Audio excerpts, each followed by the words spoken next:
ya fue presentado. Lo único que quiero agregar nada más es que logró unir sus dos pasiones a través de su puesto como coordinador de negocios y ambiente de la Fundación Vida Silvestre, porque él está apasionado por el sistema financiero, por los mercados de capitales, pero también por los temas de la sustentabilidad. Así que aunque parezca a primera fase algo difícil, ha encontrado la forma de coordinarlos. Así que lo vamos a estar escuchando hablar sobre bonos verdes, pero enmarcados en lo que son las finanzas sustentables. Pablo.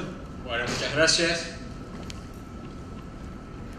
Bueno, gracias por la invitación en primer lugar en un foro de finanzas. Venir a hablar al tema de bonos verdes y de cuestiones de sustentabilidad representa todo un desafío. Para hablar de mi carrera profesional, que básicamente ha estado relacionada con el sistema financiero, me gustó, como decía recién acá el compañero de panel, incluir las cuestiones relacionadas con el ambiente, ¿no? Ustedes van a preguntarse de qué manera. Bueno, el gran desafío que tengo en estos minutos es justamente tratar de convencerlos de cuál es la relación entre una y otra.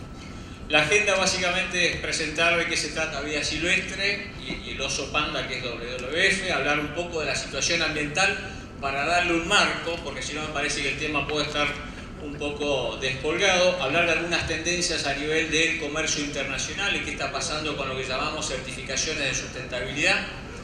Y por otro lado hablar de bajar esto a la tierra y decir, bueno, qué es lo que está pasando en la Argentina y fundamentalmente en el sistema financiero. Vamos a repasar algunas iniciativas que están teniendo lugar a lo largo de distintos países, que vamos a ver que algunos de ellos son países desarrollados, otros países son países inclusive de América Latina, que en materia de finanzas sustentables han avanzado bastante y de repente en la Argentina no lo estamos haciendo. Finalmente les voy a contar algún proyecto de Vida Silvestre y vamos a ir a las conclusiones. Bien, Vida Silvestre es una ONG ambientalista argentina que nació hace 40 años. Desde el año 1988 somos asociados, es decir, somos los representantes en la Argentina del Fondo Mundial para la Naturaleza, que es el oso panda, que es la principal ONG del mundo y tiene oficinas en 100 países. Y dentro de lo que es el mundo de las ONGs, estamos con la temática de las finanzas sustentables, y las finanzas sustentables que tienen que ver justamente con una ONG ambientalista. Bueno, esto se deriva de alguna manera de la estrategia global que tiene WWF, donde lo que dice es redireccionar los flujos financieros en función de preservar el capital natural, producir mejor y consumir mejor. Entonces, ¿cómo lo relaciono a su vez? Bueno, si uno tiene en cuenta que midiendo la profundidad del sistema financiero en términos de lo que sería crédito al sector privado versus el PBI, siendo que este ratio es del 130% a nivel mundial, bueno, evidentemente que si nosotros estamos tratando de pasar de una economía alta en carbono a una economía baja en carbono, el sistema financiero tiene que tener un rol. Y el rol justamente es ayudar en esa transición desde una economía que contamina mucho a una economía que contamine menos. Cualquiera de las mediciones que se hagan, ¿sí?, determinan que aproximadamente nosotros tenemos un planeta, pero estamos consumiendo aproximadamente un planeta y medio. En función de esto, es que ha habido una cantidad de distintos acuerdos y distintas iniciativas que nacieron allá por Río 1992, para aquellos que se acuerdan, que siguieron con el protocolo de Kioto, que finalmente fracasó. Y finalmente en el año 2015 se dieron 3 hitos de manera simultánea que tienen que ver con qué es lo que va a pasar con el financiamiento a nivel internacional y el financiamiento en términos ambientales, que tienen que ver con Laudato Si.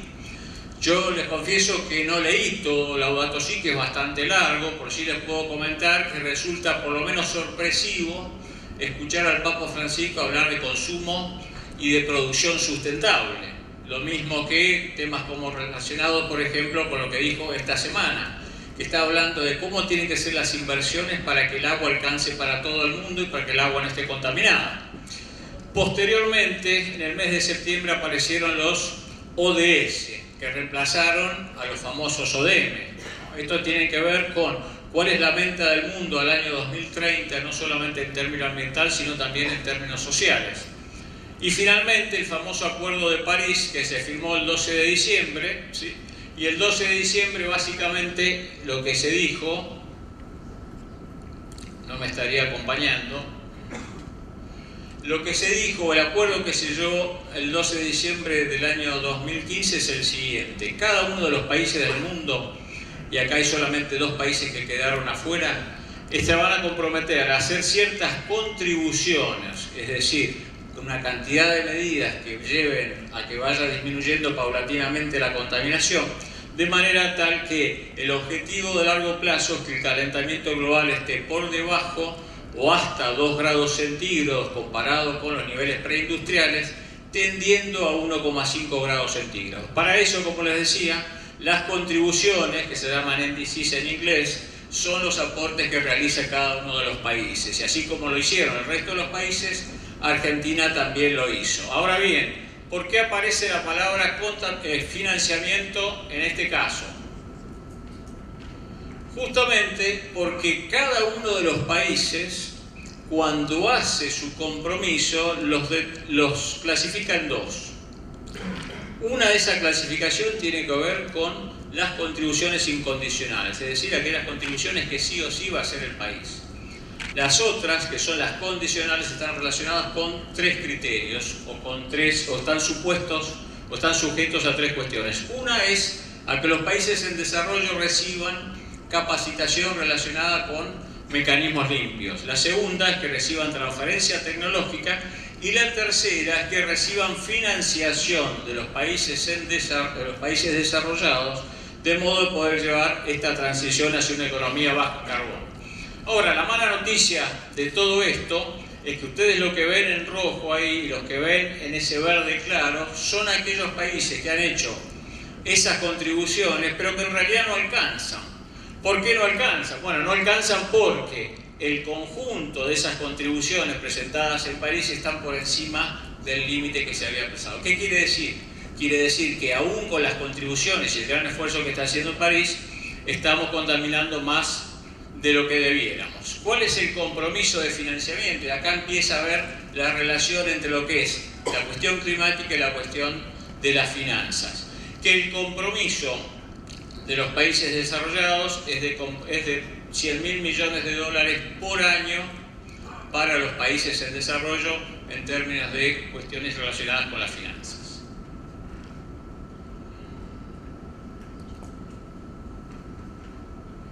Bien, otro capítulo. ¿Por qué es importante este tema de las cuestiones ambientales y cómo se relacionan con el comercio internacional, que sería lo que nosotros llamamos la economía real? Bueno, porque muchas veces cuando uno va a un banco, cuando uno va a un inversor y le habla de producir o de financiar productos sustentables, nos dicen, bueno, ¿cómo sé yo que este producto es sustentable? ¿Quién me lo garantiza? ¿Y quién me garantiza de que en definitiva viene alguien y me dice que va a producir algo que es sustentable y en definitiva se está pintando de verde y hace lo que nosotros llamamos greenwashing? Bueno, para eso existen una cantidad de certificaciones, alguna de estas seguramente les puede llegar a resultar conocida, y estas son las certificaciones que le dan cierta certeza a los distintos jugadores respecto de cuándo un producto realmente es verde y cuándo no. En función de la matriz productiva de la Argentina, lo que vemos es que estas que están acá son las que están funcionando en la Argentina. RTRS para la soja, FSC seguramente lo han visto algunos en las hojas, en las resmas, en los sobres, etcétera, etcétera. Y finalmente se está trabajando en uno que tiene que ver con la carne vacuna, que está en proceso de armado. Estos son protocolos que llevan muchas veces varios años porque se ponen de acuerdo el sector productivo, el sector de los frigoríficos, por ejemplo, los retailers, supermercados, bancos para financiar. Entonces es un proceso multi-stakeholder que en definitiva lo que lleva es a un protocolo. Bien, para que ustedes tengan idea de la importancia de esto, estas son las certificaciones por producto en el mercado mundial para el 2015. Entonces, dentro de esto, uno lo que dice es que papel y pulpa reciclados y pescado blanco es el pescado que nosotros exportamos, prácticamente el único pescado que exporta la Argentina. La representación en términos del mercado mundial es de más del 50%. Entonces, ¿por qué sucede esto? Bueno, porque a nivel internacional tienen mucha más conciencia que la que tenemos nosotros, Y en definitiva lo que están haciendo varios de esos jugadores, como por ejemplo IKEA, como por ejemplo Walmart, Mars o el mismo McDonald's, son compromisos a futuro, muchas veces a mediano, a veces a largo plazo, por ahí algunos que ya están teniendo lugar justamente en estos momentos, de producir de manera sustentable. Y todo esto que tiene que producir de manera sustentable no es que lo produzca McDonald's, sino que tiene miles y miles de proveedores, muchos de los cuales son pymes, a los cuales McDonald's le va a requerir que produzcan de manera sustentable. De manera tal que estamos hablando de una importante o de varias importantes cadenas de valor que van a tener que producir de manera sustentable, y la pregunta que acá queda es ¿quién va a financiar esa transición desde lo no sustentable de hoy hacia lo sustentable que tiene que ser en el futuro en función de esto? Vamos rápidamente a las iniciativas en el sistema financiero que tienen que ver con el ambiente. Entonces uno podría decir, bueno, ¿cuántas hay? Hoy en día hay decenas. ¿Cuántas conocemos en la Argentina? Casi ninguna. Algunas de ellas tienen que ver, por ejemplo, con la banca ética, algo que mencionó el presidente del Banco Nación, en el sentido de que el Banco Nación va a tender a ser un banco ético. Otras tienen que ver con las inversiones responsables, otras tienen que ver con Project Finance, y así como estas hay muchas otras que, por ejemplo, no las conocemos en la Argentina, pero que en ciertos países, incluyendo los países de América Latina e incluyendo países que son menos desarrollados, ya las tienen. Ya en el año 2014, Standard & Poor's había puesto en distintas categorías a los distintos países. Así como se clasifican en países emergentes, países grado de inversión, sin grado de inversión, o países frontera o mercados frontera, bueno, Standard & Poor's ya lo había hecho en el año 2014. Esto que aparece acá es uno de los tantos programas que existe a nivel internacional, y fíjense ustedes los nombres que aparecen ahí y el tamaño de los distintos bancos. Dentro de este grupo tenemos bancos europeos, tenemos bancos americanos, tenemos bancos australianos y de distintos orígenes que ya están participando en iniciativas de este tipo. Los principios de Ecuador probablemente sean el más conocido en la Argentina. ¿Qué son los principios de Ecuador? Son bancos que adoptan estos principios y que se comprometen a clasificar a los distintos proyectos de inversión que van a financiar en tres categorías, A, B y C, en función del nivel de contaminación que produzcan. Cuando uno ve esto y vemos que más del 70% de la deuda internacional relacionada con financiamiento de proyectos está dentro del mercados emergentes, está con los principios de Ecuador, lo que nos preguntamos es, bueno, ¿y Argentina qué está haciendo al respecto? Entonces vemos que dentro de las 78 instituciones que están adheridas dentro de 35 países, solamente en la Argentina hay uno. Entonces, difícilmente, si esto sigue así, nosotros podamos esperar que bancos de afuera vengan a la Argentina a hacer las inversiones de infraestructura que están directamente relacionadas con Project Finance, si no estamos teniendo en cuenta la cuestión ambiental. ¿Por qué? Porque hay un tema reputacional, además de otros temas que tienen que ver con las finanzas. Bien, iniciativas de sostenibilidad en el sistema financiero hay por todos lados del mundo, ¿sí? Simplemente para mencionar algunas, ¿sí? En Estados Unidos están CalPERS y CalSTRS, que son los fondos de pensión de California. Está el fondo noruego, el Fondo Soberano Noruego, por ejemplo, de ese país, y varios de estos ya están invirtiendo gran parte de sus patrimonios solamente en lo que se llaman inversiones responsables o inversiones sustentables. Entonces, la pregunta que tenemos que hacerlo es ¿qué es lo que estamos haciendo en la región? Y la respuesta, lamentablemente para nosotros, es que hay muchos países de la región, como por ejemplo Chile.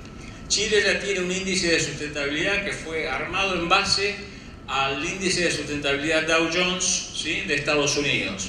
La Bolsa de Comercio de San Pablo tiene desde hace varios años su índice de sustentabilidad, y además de eso tiene no solamente a FEBRABAN, que es la Federación Brasilera de Bancos, trabajando en la temática desde hace más de 15 años, sino que vimos que había 5 bancos brasileños que ya adoptaron los principios de Ecuador, y por otro lado vemos que también en la normativa del Banco Central de Brasil aparece la cuestión ambiental. Los bancos de Brasil desde hace 3 años tienen que tener en cuenta y tienen que informar al Banco Central los aspectos sociales y ambientales de sus proyectos. Podemos verlo en el mismo caso también, lo que se llama el protocolo verde, que existe desde el año 2012 para los bancos de Colombia, y algo similar pasa en el caso de la Mesa de Finanzas Sostenibles de Paraguay. Como esto podría seguir, Otro de los temas que tiene que ver con tendencias en el sector financiero, el que aparece ahí es el muy conocido por todos nosotros, Michael Bloomberg, que es la cabeza visible de lo que se llama el TCFD, que es la fuerza, el grupo de trabajo que tiene que ver con la divulgación de información financiera relacionada con el cambio climático. Esto ya tiene todos los borradores aprobados, esto está vigente. Otra cuestión para tener en cuenta, inversiones del Citi relacionadas con el cambio climático. Distintos compromisos que tienen los fondos de pensión a nivel mundial que tienen que ver con el clima, y así lo que vemos es que distintos tipos de inversores, la mayoría de los cuales son grandes inversores institucionales, están tomando cartas en el asunto, de manera tal que, y si ustedes quieren que resuma qué es lo más avanzado que han hecho, es lo que se llama desinversión, lo que se llama el divesting, que tiene que ver con muchos de estos fondos de pensión y mutual funds de Estados Unidos y de otros países han tomado el compromiso de desinvertir de aquellos activos financieros que están basados en productos fósiles, por ejemplo.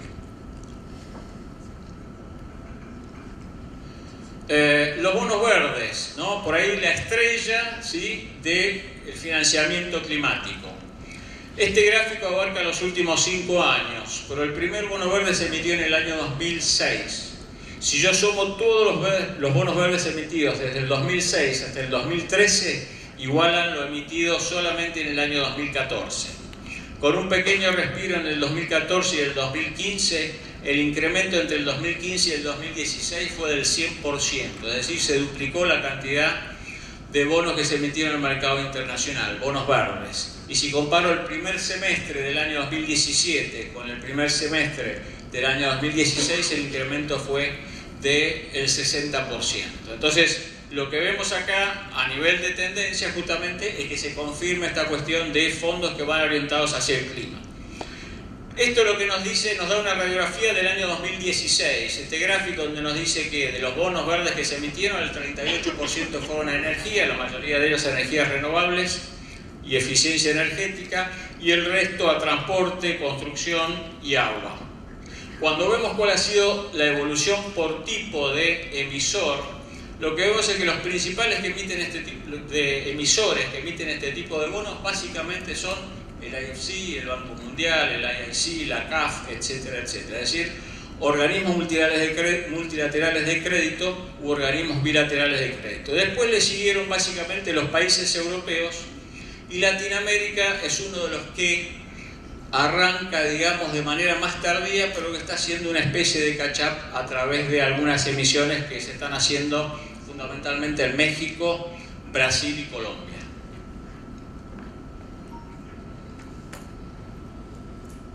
Evidentemente anda cuando quiere. La pregunta de todas maneras es, así como me pregunté anteriormente a través de estas certificaciones de sustentabilidad, ¿cómo sé que un bono verde es verde? ¿Sí? Entonces, para eso existen distintas iniciativas y distintos principios que son similares a estos protocolos que les comenté, donde lo que se determina es cuáles son los proyectos elegibles para que realmente sean verdes, por ejemplo, eficiencia energética, agricultura sustentable, energías alternativas, etc. También se determina quién va a ser el que va a administrar esos fondos hasta tanto se hagan las inversiones, y también el nivel de reporting, es decir, cómo se va a informar y cuándo se va a ir informando respecto de los ahorros en términos de contaminación. Y para esto lo importante es que existen las segundas opiniones. Entonces, de esa manera, esta pregunta, que es clave para ver si vamos a armar una burbuja o si va a ser realmente un mercado en serio, tiene que ver con que existan terceras partes que realmente digan y den fe de que las inversiones están relacionadas con bonos verdes. Bajando o tratando de bajar todo esto a nivel de Argentina, hace 3 años hicimos una encuesta junto con el BID a los bancos de la Argentina. Entonces, a los bancos de la Argentina, en una muestra muy representativa, porque cubrió el 67% de los bonos, perdón, de los bancos de Argentina, si uno mide el sistema financiero argentino en función del volumen de préstamos, lo que vemos es que la gran mayoría de los bancos, fíjense ustedes las líneas de las barras de la izquierda, han hecho muchas acciones que están relacionadas con lo que se llama la huella directa, es decir, voy a ahorrar energía, voy a reciclar papel, etcétera, etcétera. En tanto y en cuanto yo me voy moviendo de la izquierda a la derecha, lo que veo es que lo que se llama la huella indirecta, ¿sí?, ha tenido menos repercusión. Por ejemplo, prácticamente ningún banco mide el desempeño ambiental de sus proveedores. Fuimos un poco más allá y en esta encuesta también le preguntamos a los bancos si esos bancos daban lo que nosotros llamamos líneas verdes, es decir, líneas de crédito que estuvieran relacionadas con el ambiente. Y en función de eso lo que nos dijeron es que en algún momento varios habían dado, digamos, líneas verdes, pero solamente eran 1 de cada 5 bancos. Fuimos un poco más allá y les preguntamos, en caso de que ustedes adoptaran criterios ambientales y sociales, cosa que la gran mayoría de los bancos no hacen, ¿cuáles serían los principales beneficios que esperan encontrar? El 83% de los bancos dijo acotar el riesgo reputacional, es decir, cuidar mi imagen. Básicamente es eso. No quiero darle un préstamo a alguien que después vaya a contaminar y después aparecer en los diarios. El segundo punto que aparece acá está relacionado también con la imagen, pero fíjense el tercero. El 63% de los bancos encuestados dijeron para mejorar el acceso al fondeo. ¿Qué tiene que ver esto con la financiación? Esto tiene que ver que justamente existen bancos multilaterales y bancos bilaterales que tienen líneas blandas para proyectos verdes y esos pueden ser otorgados a bancos de la Argentina que a su vez pueden prestar a empresas y a compañías que produzcan de manera sustentable. Y los otros que aparecen acá con un 42 y un 33% tienen que ver con nuevos negocios y esto es lo que nosotros queremos transmitir.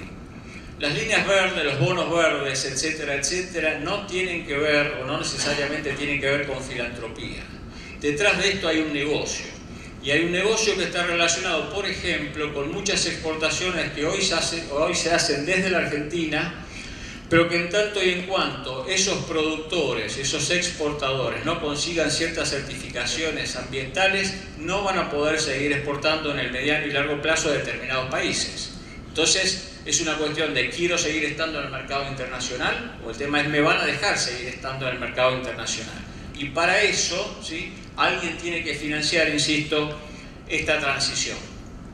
Otros de los temas que le preguntamos en la encuesta tienen que ver si conocían estas certificaciones de sustentabilidad. En términos generales solamente conocen FSC, de resto no las conocen, pero sí están interesados porque también para los bancos va a ser importante cubrirse y decirle, por una cuestión reputacional, mira, yo le presté a este y este tiene una certificación de sustentabilidad, de manera tal que es un tema súper interesante. Y el otro tema que es muy importante es la regulación ambiental. A los bancos les preguntamos, así como está sucediendo en algunos otros países, ¿cuándo creen ustedes que el Banco Central va a introducir riesgos ambientales y sociales a nivel de la normativa? Así como ya los introdujo cuando hablamos de gestión integral de riesgo. Y en ese caso, el 55% de los bancos, pensando que esto fue en el año 2014, respondió que antes del 2019. Entonces esto, de alguna manera, nos produjo una situación de alivio, porque por lo menos entendemos que los bancos, o más del 50% de los bancos, está comenzando a internalizar el riesgo ambiental como una posibilidad. Bien, otra de las cuestiones importantes y que muchos me preguntan es, bueno, a ver, el hecho de invertir en verde, ¿quiere decir que es menos rentable porque es más costoso? Entonces, si yo veo esto que es business as usual versus el índice de Morgan Stanley para mercados emergentes de ciertas acciones que están relacionadas con empresas que trabajan bien con el ambiente, lo que vemos es que en el mediano y largo plazo, ¿sí?, y esto no es para entrar en una discusión, digamos, de larga data, pero sí lo que vemos que en este caso es más rentable. El otro tema que tiene que ver con cómo es esta tendencia, si yo tengo en cuenta los clientes de Bloomberg, ¿sí?, que están utilizando herramientas que ya las tiene Bloomberg incorporado por si no lo conocían, los criterios ambientales y sociales, se multiplicó por 8 entre el año 2009 y el año 2015. Entonces estamos hablando de un mercado, ¿sí?, que básicamente está creciendo. ¿Cómo unimos desde una ON ambientalista la cuestión real y las finanzas sustentables? Estamos trabajando en un programa con fondos de Fundación Moore que involucra dos commodities, involucra la carne sustentable e involucra la soja en la región chaqueña, y estamos justamente en el centro financiero más cercano a la región chaqueña para evitar cuestiones de deforestación, y acá es importante el rol que va a tener el sector financiero porque contratamos justamente distintas consultorías para mapear estos dos resultados. Y además contratamos al estudio Arreazo, que seguramente conocerán, que lo que hizo es un análisis del flujo financiero de ambas cadenas de valor. Para ir terminando, lo que vemos es que existe una mayor demanda a nivel internacional, y no solamente de los bancos, sino también de consumidores, por incluir criterios ambientales y sociales. Los grandes jugadores, cuyos nombres recién vimos, están implementando este pedido y estos compromisos y traccionan a su cadena de valor, con lo cual están traccionando a cientos de miles de empresas. La banca tiende a alinearse por una cuestión de fondeo, por una cuestión de reputación. Aparece la cuestión del riesgo ambiental, y una de las preguntas que uno tendría que hacerse es, así como ya se fue modificando lo que tiene que ver Código de Gobierno Societario, lo que tiene que ver con gestión integral de riesgo, uno lo que tendría que plantearse es si los bancos argentinos no se va a incorporar próximamente lo que sería el riesgo ambiental.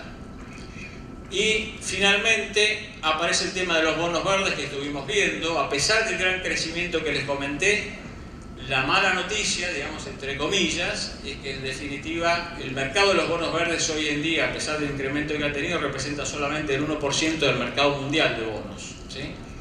Y por otro lado, aparecen estos índices de sustentabilidad, y hay un tema que está relacionado, si ustedes quieren, con la geopolítica. Argentina va a ser, a partir del mes próximo, el presidente del G20, el grupo de las principales 20 economías del mundo. Y el grupo del G20, a partir de la presidencia china, que desde hace 2 años incorporó o creó un grupo que se llama Grupo de Finanzas Verdes. Ese grupo de finanzas verdes es el que está de alguna manera guiando hacia dónde va a ir la cuestión de las finanzas verdes o climáticas a nivel internacional. Y evidentemente Argentina va a tener un rol muy importante en su rol de presidente, y en función de eso Argentina va a tener que tomar cartas en el asunto. Bien. Y ahora sí, la pregunta que dejo flotando, un poco para las preguntas si quieren, es, bueno, ¿qué es lo que está haciendo Argentina? Les comenté un poco, no es que no se esté haciendo nada, estamos haciendo algunas cuestiones, y la encuesta que les mencioné del año 2014 estamos actualizándola y en las próximas semanas va a estar disponible, con lo cual vamos a ver qué es lo que ha pasado en términos de finanzas verdes en la Argentina en los últimos 3 años. Muchas gracias.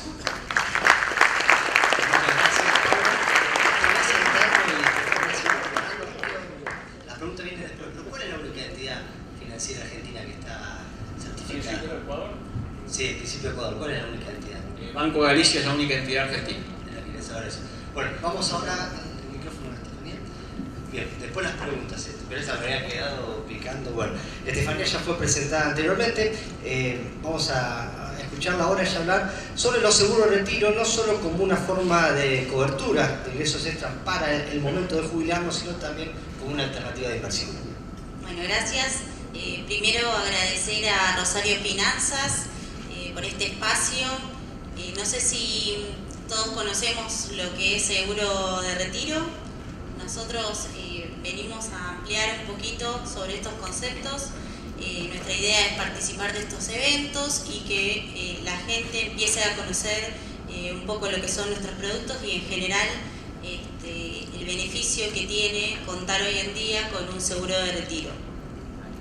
El año pasado en la presentación estuvo Claudio Carletti, nuestro gerente comercial, que habló sobre seguro de retiro individual. Hoy vamos a hablar sobre seguro de retiro colectivo. Es una propuesta que está pensada para empresas. Me alejo un poquito porque retumba, ¿no? La idea es que la empresa presente a sus empleados una política de beneficios que tenga impacto, que realmente el empleado sienta ese beneficio en su bolsillo o bien en el momento de desvincularse de la organización, cuando llega su edad de retiro, contar con un fondo de respaldo que complemente su jubilación.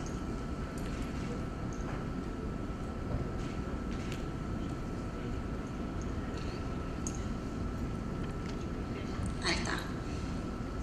Bueno, nosotros vemos este programa de beneficios desde dos grandes focos. El primero es generar un complemento de la jubilación. Durante la etapa activa del empleado se va haciendo aportes regulares, eso va a una cuenta común, que luego en el momento de la jubilación el empleado tiene la posibilidad de rescatar todo ese dinero juntos, emprender un nuevo negocio, contar con ese fondo de respaldo para la nueva etapa que está comenzando en su vida, o bien optar por la opción de cobrarlo como una renta mensual y vitalicia. Esto obviamente que sería adicional a la jubilación que recibiría a través de ANSES. Por otro lado, tenemos otro foco que está pensado más al corto plazo, que es reducir el efecto impositivo que tiene muchas veces estos premios que las compañías u organizaciones quieren dar a sus empleados por cumplimiento de objetivos o por programas de beneficios que tengan. Y bueno, obviamente luego de las cargas sociales, el efecto de impuesto a las ganancias, este premio que la empresa quiere hacer llegar al empleado se ve ampliamente reducido. En el primer aspecto, en cuanto al complemento jubilatorio, es importante decir que nosotros estamos haciendo investigaciones al respecto, seguramente muchos de los presentes acá lo saben, que la jubilación es un tema muy complejo. La relación técnica en este momento no está dando y va a ser un problema de acá a unos años, ¿sí? Es importante que nosotros empecemos a planificar si queremos o no tomar el riesgo de llegar a la edad de retiro y encontrarnos con ese problema. O bien tomar una cobertura y estar precavidos para cuando llegue ese momento. Si está todo bien, perfecto. Si no, contaremos con un fondo de respaldo adicional. Vamos a ver un poco en qué consiste este plan. Nosotros decimos que es un plan flexible, porque la empresa va a determinar todas las condiciones. Desde el principio, qué personal va a estar incluido en este sistema, puede ser mandos medios, gerenciales, todos los empleados, solamente la parte comercial o no. La empresa a través del reglamento va a establecer cuáles van a ser los objetivos, si este complemento a la jubilación, si lo que quiero es generar un programa de incentivos que voy a dar una vez cada 2 años o 3 años.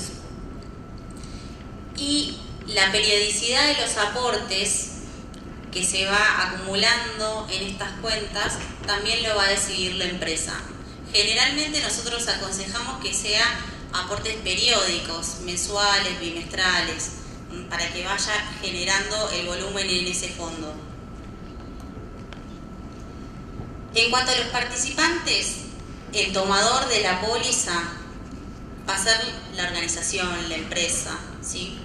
La empresa va a invitar a los empleados a adherirse a este programa de beneficios.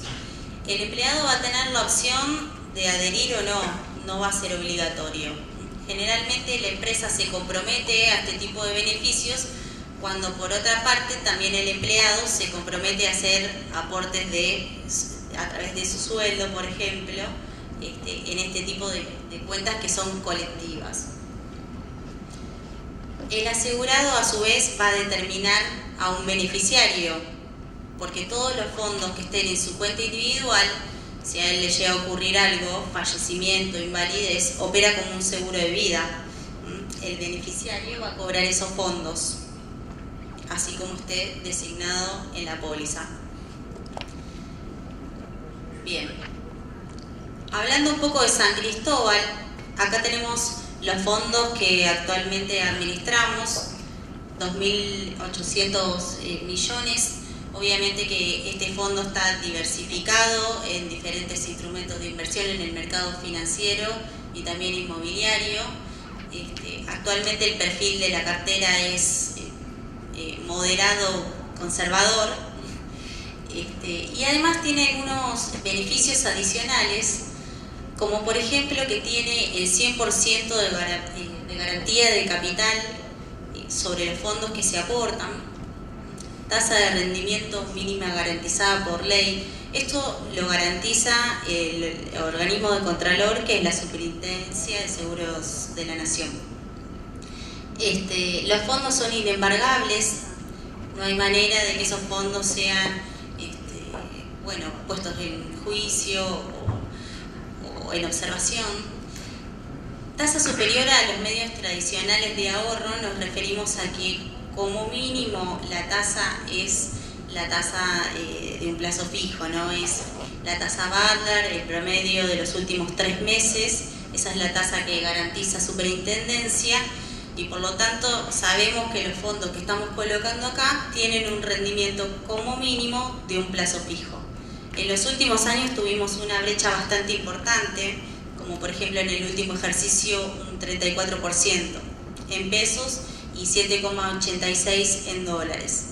Igualmente nosotros el tema de la tasa no lo vendemos como mirá qué buena tasa, este instrumento de inversión te sirve porque tiene una tasa alta. En realidad, como todo seguro, es un instrumento de cobertura. Y después tenemos la diversificación, que justamente se da por la administración de los 2.800 millones, ¿no?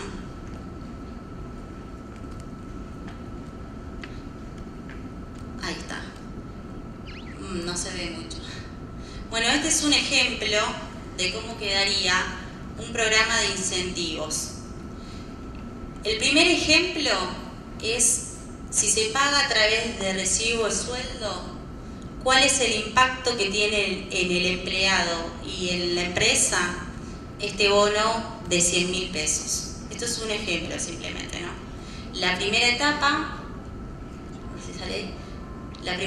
sería desde la óptica de la empresa, la segunda desde el empleado. En un bono de 100.000 pesos, la empresa paga un 35% más aproximadamente, ¿no? Entre un 28 y un 35 según la alícuota de ART, para ponerle a disposición un bono en bruto, ¿no? Al empleado de 100.000 pesos. Por lo tanto, la empresa tiene que pagar 135.000 pesos y el empleado a su vez sufre una retención del 17% en concepto de jubilación, obra social, más la retención de ganancias, según la escala en la que encuadre, y por lo tanto en este ejemplo, menos 17, menos 27.000, esto es un aproximado, el empleado terminaría recibiendo 55.000 pesos. Siendo que la empresa lo que quiso darle fue 135. Entonces acá tenemos una brecha de casi 80.000 pesos. Básicamente esto es lo que no queremos lograr cuando queremos recompensar a un empleado. La alternativa de seguro de retiro colectivo es una alternativa que intenta achicar esta brecha. Tiene algunas condiciones. Uno, a través de recibo de sueldo, este dinero lo tiene disponible a partir del 1 de enero. En cambio, en un seguro de retiro colectivo, según las condiciones que establezca la empresa, uno puede tener disponible ese dinero a partir del año o más. En el caso de un bono que se puede abonar a través de un seguro de retiro colectivo, la empresa solamente paga un 1,2% en impuestos provinciales, o sea, sellados, y un 0,6% de tasa de superintendencia.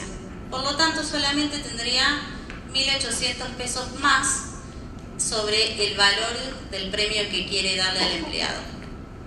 El empleado, por su parte, no tendría las retenciones ni del 17% de aportes de leyes sociales, ni tampoco ganancias. Y esto es porque hay todo un marco normativo que dice que todos los beneficios que se dan a los empleados a través de seguro de retiro colectivo no son conceptos remunerativos y por lo tanto no están afectados ni a ganancias ni a leyes sociales. Por lo tanto, el empleado recibiría los 100.000 pesos con esta cuestión de que no puede disponer del fondo automáticamente. Como mínimo, la colocación es de 12 meses. El rendimiento que las empresas generen en ese año también lo va a recibir y lo va a disponer el empleado. Por eso nosotros pusimos el rendimiento del último ejercicio sumando en esta cuenta, ¿no? O sea que el empleado recibiría 134.340 el año próximo. Esto es un ejemplo porque de los clientes que nosotros tenemos que son corporativos, son 44 en este momento. Nosotros empezamos a desarrollar este plan en el último año y medio. Esta propuesta se puso en la mesa y fue el empleado quien decidió cómo quería cobrar esto, cómo quería cobrar este premio.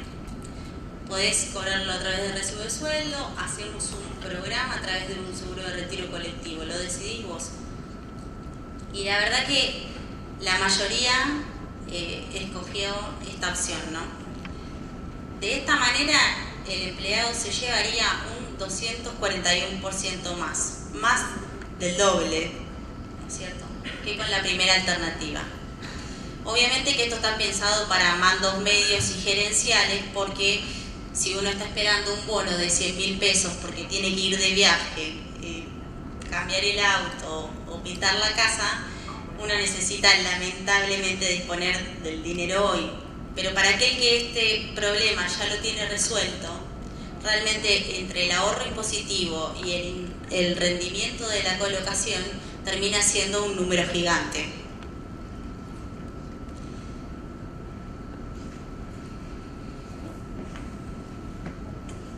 Y este es el segundo ejemplo de los dos focos que haría hincapié en generar un beneficio para el empleado en el momento del retiro. Si el empleador aportara 500 pesos por cada empleado de 40 años a la edad de retiro, este empleado se llevaría 1.144.415. Este fondo, como dije antes, lo puede cobrar entero, global, o también ejercer la opción de cobrar una renta, que puede ser vitalicia o temporaria. La idea de estos planes es que el empleador también invite a la persona a que se sume a este ahorro y que entre los dos formen un fondo que realmente a la persona le sirva en el momento de la desvinculación. Eso es todo en concepto de retiro colectivo. Nosotros este segmento estamos tratando de desarrollarlo cada vez con más fuerza. Estamos convencidos de que los beneficios son tangibles. Nuestros clientes están muy contentos con el programa porque es muy flexible, entonces la empresa termina diseñando un plan específico para el programa que quiso darle al empleado. Y también encontramos muchos sponsors.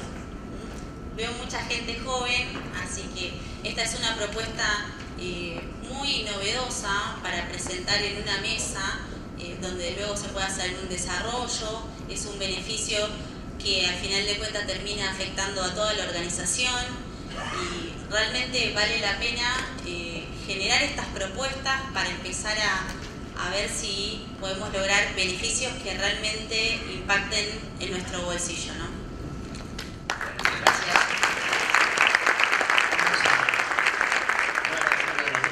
Vamos a pasar ahora a las preguntas. Yo voy a aprovechar que estoy acá y a preguntar rápidamente. Estefanía, por el hecho, te escuché, voy ahora al dueño de la empresa donde yo trabajo y estoy justo de 40 años.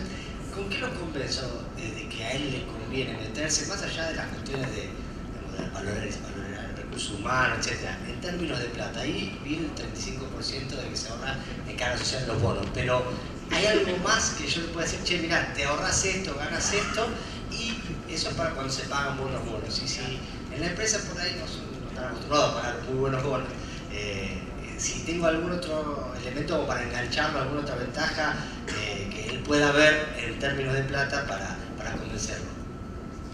Bueno, en principio el ahorro impositivo que tiene el empresario, el dueño de una organización, es tangible. Generalmente si esa empresa no tributa ganancias, porque no descuenta esos conceptos como sueldo, el valor, o sea, el costo que tiene para pagar esos beneficios es el mismo.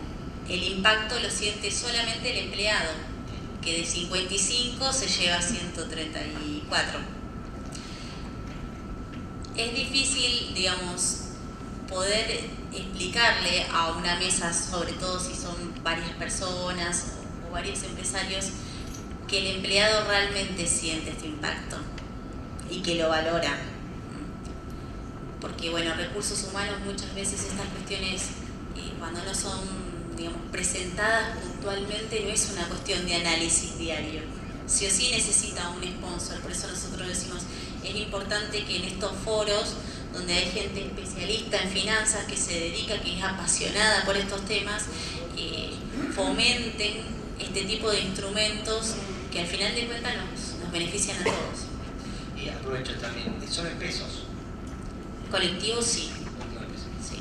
Individual tenés la opción de hacerlo en pesos o en dólares. Cuando vos estás con alguna de las 44 empresas que ya firmaron, ¿qué es lo que más te preguntan? ¿Qué es lo que más duda les genera o lo que más quieren saber?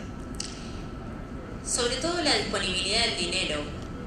Los 12 meses son obligatorios. Nosotros tenemos algunas cuestiones que nos marca el organismo de Contralor, que es la superintendencia, respecto a la disponibilidad del dinero, cuestiones formales de los legajos, porque obviamente ellos garantizan tasa, garantizan el 100% del capital y por lo tanto requieren una prolijidad de la operatoria al 100%, ¿no? Y San Cristóbal, en este caso, ¿dónde está cómo es el beneficio de la tasa? ¿De dónde surge la que ustedes llevan como empresa? Nosotros tenemos dos ventajas grandes. Primero, un fondo interesante para invertir, diversificar, y la otra ventaja es que tenemos un equipo de expertos en inversiones que están full time dedicados a eso y bueno, casi siempre, digamos, el tema de las carteras con el rendimiento solicitado, la tasa proyectada, la tasa transferida, en todo momento es algo de análisis continuo. Nosotros además tenemos un spread regulado, o sea, de la tasa que conseguimos no podemos quedarnos con más del 15%, y eso solamente son para los productos de retiro. Eso por ahí es una diferencia entre fondos administrados, que por ahí ese spread la compañía lo puede ir manejando. Bueno, vamos a seguir con las preguntas. Yo igual tenía también algunas de la charla de Pablo. Dos cosas. El tema de bonos verdes. Antes yo había escuchado hablar mucho del bono de carbono. De hecho, no hace mucho, en una de las principales plantas aceiteras acá de Gran Rosario, Noble, creo, ahora es Cofre China, habían financiado un proyecto de energía autogenerada, renovable, con bonos de carbono. ¿Son los bonos verdes? ¿Son los de carbono? ¿Cuál es la diferencia? Y explicar más un poquito el tema de los bonos verdes en Argentina, que lo viste sobre el final y estaba bueno explayarse un poquito más. Bueno, gracias por la pregunta, porque la verdad es que esta pregunta surge en cada charla o en cada vez que se habla de estos temas. Los bonos de carbono eran un mecanismo que estuvo ideado desde hace muchos años un mecanismo de largo plazo por el cual una compañía que contaminara podía compensar en función de algún proyecto que podría ser la misma compañía en otro lugar u otra compañía, y de esa manera existía la compensación, inclusive hasta llegaron a cotizar. Ese es un mercado que con el fin del protocolo de Kioto fue muriendo, y prácticamente ahora hay algunos proyectos digamos que residuales. Los bonos verdes son, en definitiva, digamos, la respuesta corta es no tiene nada que ver. La respuesta respecto de qué son los bonos verdes, en definitiva, un bono verde es como un instrumento de deuda que puede emitir un país, una provincia, un municipio, una empresa, un banco, un organismo multilateral de crédito. La diferencia está relacionada con lo que se llama el use of proceeds, que es básicamente dónde qué voy a hacer con esos fondos una vez que los consigo en el mercado, y que tiene que ver con estos tipos de proyectos relacionados con el ambiente, y vimos algunos de los casos. ¿Y en Argentina qué nivel de desarrollo está teniendo? Bueno, la verdad es que Argentina, en términos generales de finanzas sustentables, como traté de explicarlo, es uno de los países que menos desarrollo relativo ha tenido. Concretamente en materia de bonos verdes, recién este año debutó Argentina con 2 bonos. Los bonos son ambos de jurisdicción provincial. Uno de los bonos fue emitido por la provincia de La Rioja y el otro bono fue emitido por la provincia de Jujuy hace escasamente un mes o 2 meses. Con lo cual, esto es lo único, digamos, estoy en conocimiento de que hay varios que están pensando, pero hay un tema que tiene que ver justamente con elegir el tipo de productos, el tipo de proyectos que van dentro de ese bono verde, con lo cual normalmente no resulta un tema demasiado fácil para realizarlo en poco tiempo. Bien, ¿alguno quiere una pregunta? Yo tengo para seguir, pero que ya ustedes son los protagonistas. Señor.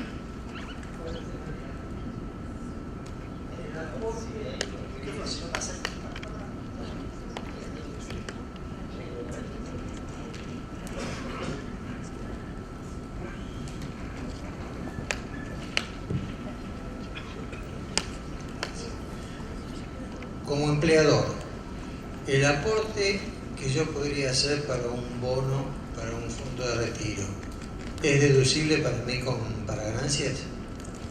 Por el momento, solamente 630 pesos anuales. Ese monto se estableció en 2008 y bueno, quedó muy desactualizado, y actualmente justamente el martes pasado salió una publicación en La Nación donde hablan sobre el ajuste de ese mínimo no imponible, digamos, para deducir de ganancia. El gobierno junto con finanzas están evaluando la posibilidad de una deducción de 23.000 anuales, tanto en concepto de seguro de retiro colectivo como individual.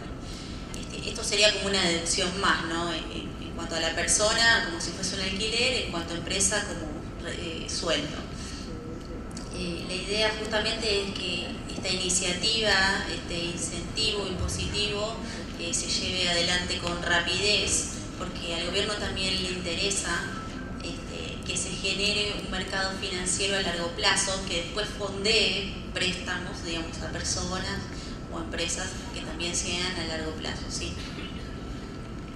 Bien, queda contestada la pregunta. Si hay alguna otra inquietud, también les pedimos el mismo mecanismo, levantar la mano y le acercamos un micrófono para que todos puedan también escuchar esa misma inquietud.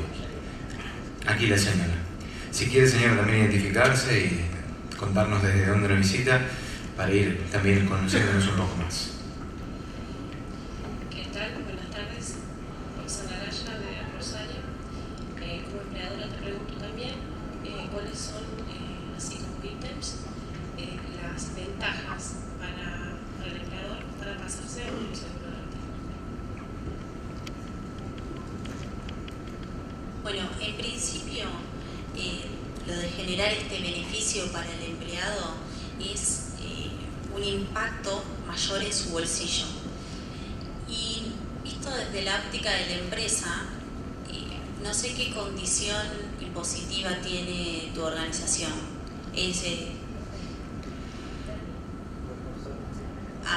Bien. O sea, tributas ganancias al 35%. Bien. O sea, ahorro vos no vas a tener. no vas a, o sea, si vos tenés que pagar 135.000, lo que te ahorras de cargas sociales es lo que no podés descontar de ganancias.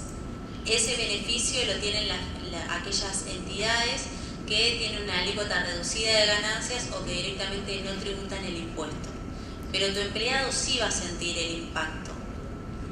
Además, bueno, obviamente estos fondos tienen respaldo, tienen garantía, tienen interés, son inembargables, tienen una serie de beneficios. No es lo mismo dar un premio de 55.000 que de 135.